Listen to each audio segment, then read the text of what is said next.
live in a second. All right, let's share here.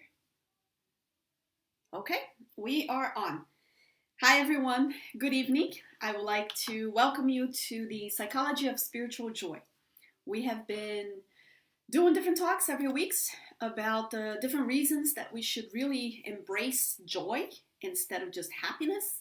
I think joy is a much broader concept than happiness. Happiness is always has something to do with what you get, not as to how you feel and how you work yourself internally and as to what you give. And so joy is a much more precious thing to acquire for the soul. And since we're here on different platforms, we're here on Kardec Radio, we're here on Good Harvest Fraternal Group, as well as Drops of Light Fraternal Group. So we're talking about joy, and today's topic is about quarrels and about quarreling, about fighting. How joyful do you feel with all the arguments that you have to go through in your life? How much joy does one truly feel when they are in a heated argument? Is that truly joy? Does it even make you happy? Because sometimes we think that winning an argument, we think that, oh, I won that argument. That made me happy. When in reality, nobody really wins a fight. Nobody really wins an argument. You just feed your ego because you want to be right. And that's exactly what an argument is. I want to show the other person that I'm right and you're wrong. And a lot of times we see debates, right? We see politician debates. And we see all these politicians standing next to each other. But the people that are watching already made up their minds most of the time. They already know who they're going to vote for. But they want to see, this heated debate. And we know the more you have to speak louder and the more fuss you have to make, it shows that you're losing the argument. You're losing the reasoning behind it. You're losing facts. You can argue. Opinions are different, but you can never argue facts. But these days, it seems like everybody has their own facts. Here in the Psychology of Spiritual Joy, we really are here to work our joyful feeling. And feeling joy is, what can I bring to others? What can I do? A lot of times we undermine other people's ability, their capacity of thinking for themselves, of being right as well. Because how many times have we been wrong in our lives? I can go back a week, I can go back a day, and I could, at the end of the day, say, wow, I wish I could have done that differently. So in a way, you're admitting that, I was wrong. I could have done it better. So how many times, why are we so quick to rush into judgment and need to win the argument? Why do we need to win who it is that we're trying to convince them of something? And isn't it draining for your soul to convince others? What's the best time to convince someone? The best way to convince someone is by example. The best way to convince others to do what I want them to do is doing it myself. That's the antidote to hypocrisy, right? So if I want others, like today we see the whole, without going political, because that's not the point here at all. But if I want to argue for the use of masks, it's impossible for me to argue without a mask on. If I want to argue for the freedom to open my business, it's hard to argue for opening the business if I'm not a patron at other people's business as well. It's just, we have to think about this whole quarrel, this whole argument. Is it worth it for your own spiritual joy? Joy comes to be attuned with the Lord. Did Jesus ever argue? When they asked him and when they threw him and they said, well, so they say you're the king. And what does Jesus say? He says, you say, if you say so. Jesus didn't lose his temper. He didn't waste his time trying to prove anything. He did it. He was the example. And you know what? You can be a lot more effective if you don't need to be right. It's a lot harder for you to feed your ego to always be right all the time, because we're not going to be right all the time. It's a lot easier to just be effective. I don't need to be right. I just need to be effective. I just need to produce something. So as long as that's happening, that's when I'm going to build my spiritual joy, because I'm being effective. I'm doing something that I truly believe in from my soul. And that doesn't have the need for my ego to get applauded, for people to agree with me, because I just want to be effective. I just want to serve. I just want to do good. On that note, I want to bring up, I want to bring here it's a paragraph. It's a little more than a paragraph, but and I'm going to put here, it's avoid quarrels. This is from, and I think you guys can see it there. I'm just putting it up here on the screen so I can read it to you guys. This is from the book Our Daily Bread. I think a lot of spiritists have read this book, and it's an amazing book, Our Daily Bread. And here's what it says.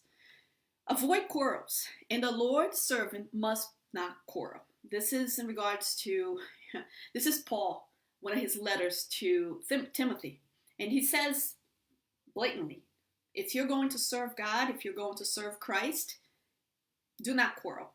If you are going to be useful to the work of God, do not quarrel. Do not fight, especially when it has to do with his work. Today we see spiritist centers sometimes competing against each other, or one person believes that they're the owner of the truth and they know how things should be run. Well, let's think about it. Does that bring that person joy? Does it fill you up with joy when you have to dictate the rules to everybody else? Because that doesn't mean that you're a joyful person.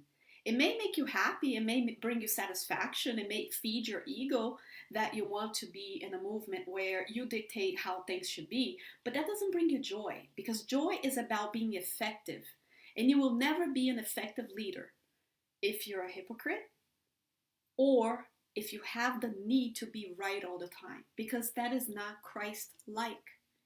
Okay, so this is what it says. Avoid quarrels. Avoid those who look for quarrels in the servants of the Lord. So there are some people that will look for a way to argue. There are people that will look, they'll find something that's not right.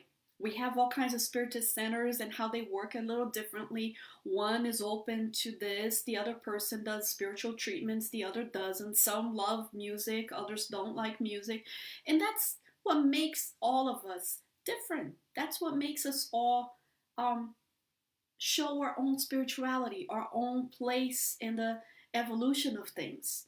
So if you're a little ahead on the evolutionary scale, then your duty for you to be joyful is to help your brothers who are not to argue with them, not to show them how wrong they are, not to belittle them, not to undermine them. That's the opposite. If you believe that you're a little better than your brothers and sisters, then you have the duty to help them, not judge them. And if you see someone that you admire, you have the duty to try to be better and do better and ask for help and be humble enough. And that will fill your spirit with joy, because that is an inner attribute of the spirit. It's something that you build. So it goes on to say, avoid those who look for quarrels in the service of the Lord. They are not in search of divine clarity for the heart. They just dispute over glory and the promotion in the area of fleeting considerations. Upon analyzing the sacred scriptures, they do not attract their personal illumination, but rather a way of putting their inferior personalism in evidence. And that's what it is when we need to put our personalism. It has to be my way. That is the opposite of building up your spiritual joy. When you have to have things, or others have to do things because that's the way you like or that's the way you see, you're walking away from being a joyful person, because it's not about them anymore. It's about you. It's about your personal. It's everything that makes about you. It goes hand to hand with egoism, selfishness. When you do things because it's better for all, then you're building up this spiritual joy. You're building up this joy, because joy is being at peace, being exactly with your spirit in complete alignment with God's instructions to love one another. And when I put my own needs before other people's needs, or the Spiritist Center cannot be painted in a different color. It has to be the color that I like. Well, that's personalism. Do everybody agree? Or does it have to be because you said so or because it's better for everybody? And what I'm saying is, of course, we have to have leaderships, and leaders have to take a stance, and they do have to make decisions. Of course, they do. The thing is, you have to make sure that you're not putting your inferior personalism in evidence. Because the more we show how much better we are, how much our word is better than the other, again, you cannot convince people by arguing. How many friends do you know that you have convinced? And I'm going back here to my other screen. How many people do you know and you have convinced by arguing with them? Did you ever? I do not know anybody that I was able to convince by just blatantly arguing with them. It just wasn't possible. Now, the minute that I exemplify, then they start asking me questions. Oh, Deborah, it's interesting. Why do you really make it a point to go to a spiritist center every Sunday or every Saturday? Why do you go so much? Now, the more that I try to convince people that that's good for them and taking care of their spirit and learning spiritual, where we came from, why we're here, where we're going, to study or give it a shot and study and read the Spirit's book. That's it. Just read the Spirit's book. I can convince people by reading the Spirit's book myself and living a life according to what the Spirits suggest, and they tell us what works and what doesn't work. Then if I shove the book in somebody's face and say, read it, you have to read it, you have to read it because it's good for you. So we have to really think about it. Nobody really wins an argument. It appears that one person does, but you don't, because you walk out of that argument with resentment, sometimes with anger even. So you want to be filled with spiritual joy. Don't worry so much about winning arguments. Worry about being effective in your arguments. I argue, walk the walk. Don't just talk the talk. And that'll fill you with spiritual joy. And the minute that you're doing things to be effective over being right, then you're filling yourself with joy. Because it doesn't matter anymore about winning arguments. It doesn't matter about quarreling with your brother and your sister from the same center, from the same church, from political views. It just doesn't matter anymore. You just want to be effective. If you're going to be a good Christian, a spiritist is a Christian, by the way, if anyone's looking at this video or listening for the first time. If you're a spiritist, of course you're a Christian. You follow Christ is really our guide. He's our compass. He's our true north. So if we're going to follow his lead, then we really have to give away with trying to be right all the time. Jesus never wanted to be right. He wanted to do God's work. So we want to spread the gospel. We want to spread the gospel of spiritism. Then you know what? Let's just be the example about what we read. Fill yourself with joy. Joy is being aligned with a moral compass that Jesus came to show us. My friends, if anybody here has any question, if I'm wrong in whatever I'm saying, I'm always welcome to anything that I may be wrong here, of course. But going back, and I want to go back to that reading that I had here before. Okay, now we're back to the page with the reading, and that's from Our Daily Bread. If you don't have that book, definitely get the book because it's pretty amazing, all the lessons that you learn. Maybe someday we'll just do that book. It is indispensable for the apprentice to be vigilant so that he does not lose himself in the delirium of blunt, useless words.